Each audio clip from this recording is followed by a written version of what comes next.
ఇది చాలా పవర్‌ఫుల్. చాలా డబ్బులు ఇన్వాల్వ్ అయినాయి. బయటి దేశాల నుంచి కోట్ల డబ్బులొస్తాయి. మీకు ఆల్రెడీ తెలిస్తే యూఎస్ సైడ్ నుంచి గూడా క్రిస్టియన్స్‌కి చాలా డబ్బులొచ్చాయి. సో, కన్వర్షన్‌నే పనిగా పెట్టుకొని పనిచేస్తున్నారు వీళ్ళంతా. సో, లక్షల కోట్ల రూపాయల లావాదేవీ జరుగుతుంది గాబట్టి, వీళ్ళు ఊరుకోరు. ఎవరైనా క్రైస్తవాన్ని వదిలిపోతే ఊరుకోరు.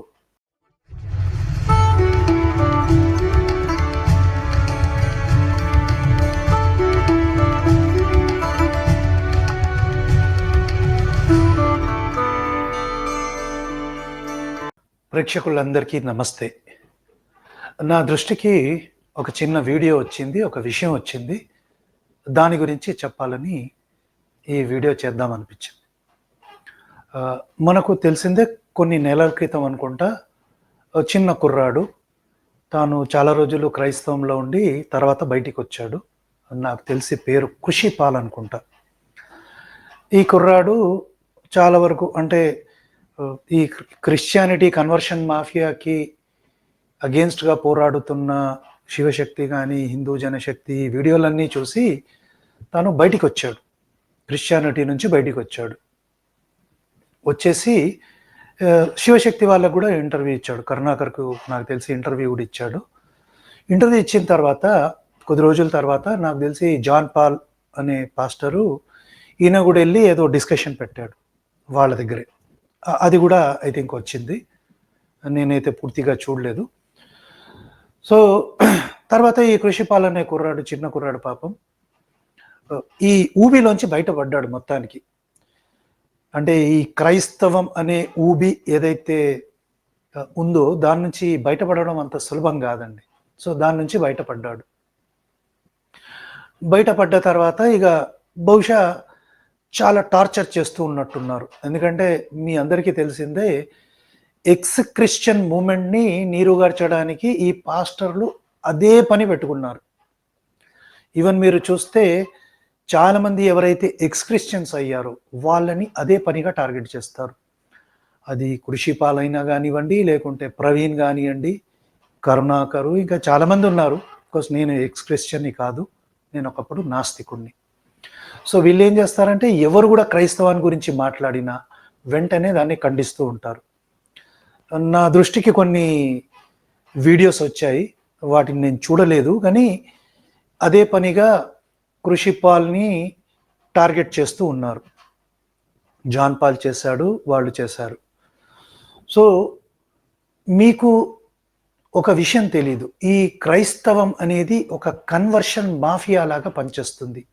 ఎందుకు? ఎందుకంటే చాలా సింపుల్ అండి. ఎవరు కూడా క్రైస్తవాన్ని తప్పుగా చూపిచ్చి ఆ క్రైస్తవం నుంచి బయటపడ్డారనుకోండి, దెబ్బ పడేది పాస్టర్లకు. ఈ క్రైస్తవాన్ని వ్యాపారంగా చేసుకొని దశమ భాగాలు తింటూ ఎవరైతే బిజినెస్ చేస్తున్నారో వాళ్ళకి దెబ్బ పడుతుంది. సో, వీళ్ళు ఎవరు కూడా ఈ క్రైస్తవం నుంచి బయటికొచ్చినా వాళ్ళని అదే పనిగా టార్గెట్ చేస్తూ ఉంటారు. సో, 2 డేస్ క్రితం అనుకుంటా ఈ కృషిపాల్ ఒక వీడియో పెట్టాడు. ఒక చిన్న లైవ్ పెట్టాడు. పెట్టి నన్ను క్షమించండి, నేను తప్పు చేశాను, క్రైస్తవ్య మా క్షమించండి అని ఒక వీడియో, చిన్న వీడియో పెట్టినట్టున్నాడు. అది మా వాళ్ళు కూడా నా దృష్టికి తీసుకొచ్చారు. అంటే మా గ్రూప్‌లో షేర్ అయిందది. అంటే కృషిపాల్ ఏం చేస్తున్నాడంటే తాను వాళ్ళకు సారీ చెప్తున్నాడా, మరి మళ్ళీ క్రైస్తవానికి పోవడానికి ఏమన్నా ప్రిపరేషన్ చేస్తున్నాడా మనకు తెలీదు. బట్ ఈయన మీద చాలామంది వీడియోలు పెడుతూ మనం కృషిపాల్‌ని యాక్సెప్ట్ చేద్దామా క్రిస్టియానిటీలోకి బ్యాక్, అలా చేయడం కరెక్టా కాదా అని చాలామంది క్రిస్టియన్స్ కూడా వీడియో పెట్టినట్టున్నారు. అంటే ఈ లాబీ, ఈ ఊబి ఎట్లా ఉంటుందో ఒకసారి ప్రేక్షకులు గమనించుకోండి. ఇది చాలా పవర్‌ఫుల్. చాలా డబ్బులు ఇన్వాల్వ్ అయినాయి. బయటి దేశాల నుంచి కోట్ల డబ్బులొస్తాయి. మీకు ఆల్రెడీ తెలిస్తే యూఎస్ సైడ్ నుంచి కూడా క్రిస్టియన్స్‌కి చాలా డబ్బులొచ్చాయి. సో, కన్వర్షన్‌నే పనిగా పెట్టుకొని పనిచేస్తున్నారు వీళ్ళంతా. సో, లక్షల కోట్ల రూపాయల లావాదేవీ జరుగుతుంది కాబట్టి వీళ్ళు ఊరుకోరు. ఎవరైనా క్రైస్తవాన్ని వదిలిపోతే ఊరుకోరు. ఎందుకంటే కన్వర్షన్ని, ఈ వ్యాపారాన్ని, డబ్బుల్ని పెట్టుకొని కూర్చున్నారు వీళ్ళు. సో ఎవరైనా బయటికి వెళ్ళి వీళ్ళ గురించి మాట్లాడితే, కన్వర్షన్ గురించి మాట్లాడితే అగేన్స్ట్గా వీళ్ళ వ్యాపారం దెబ్బతింటుందండి. సో వీళ్ళు ఊరుకోరండి. కాబట్టి వీళ్ళు ఏం చేయాలి, ఎవడు ఎక్స్ క్రిస్టియన్ అయినా వాని మీద దాడి చేయాలి. సో బహుశా ఈ ప్రెషర్నే తట్టుకోలేక బహుశా కృషిపాల్ అనే ఈ చిన్న కుర్రాడు వాళ్ళకు సారీ చెప్తున్నట్టు అనిపించింది. నాకు చిన్న వీడియో కట్ చేసి ఇచ్చారు.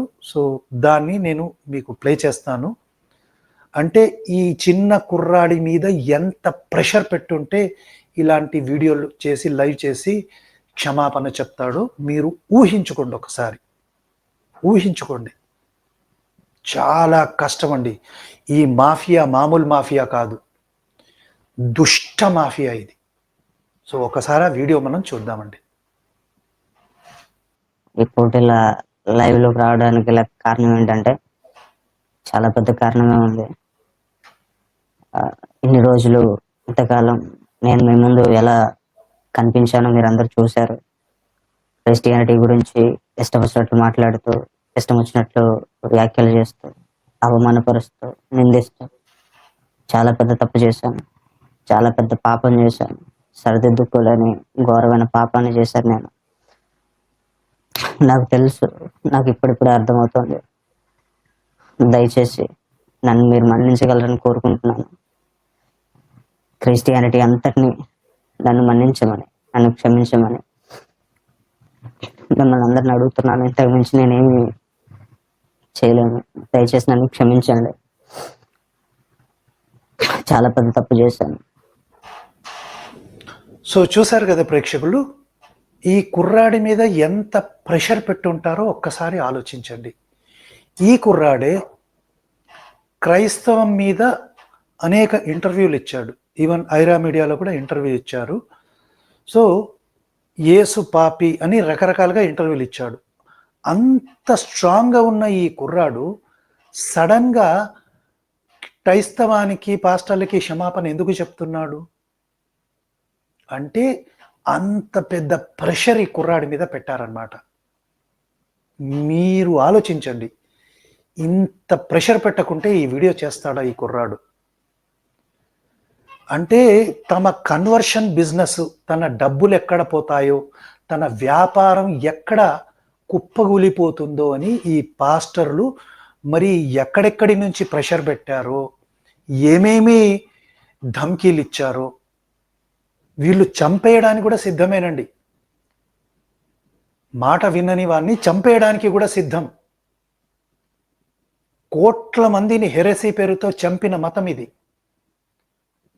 కోట్ల మందిని చంపిన మతం ఇది. కాబట్టి వీళ్ళు ఎంత ప్రెషర్ పెట్టారో ఈ కుర్రాడి మీద నేనైతే అర్థం చేసుకోగలను. మీకు తెలుసో లేదో, ఇది చాలా చాలా పెద్ద ఇంటర్నేషనల్ మాఫియా. ఇది చంపడానికి కూడా వెనకాడరు. సో అలా బెదిరించి ఏ వీడియో చేయించినట్టున్నారు.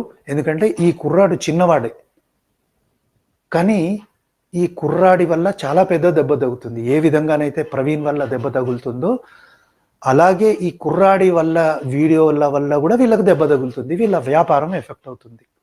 అందుకే చాలా చాలా ప్రెషర్ పెట్టి బెదిరించి ఉంటారు. సో మీరేమనుకుంటారు ప్రేక్షకులు? బెదిరించి ఉంటారా? కామెంట్ రూపంలో తెలియజేయండి. అది వినాలని నాకు చాలా కుతూహలంగా ఉంది. సో మరో మంచి వీడియోతో మీ ముందుకు వస్తాను. నాకు సెలవు ఇప్పించండి. జై శ్రీరామ్.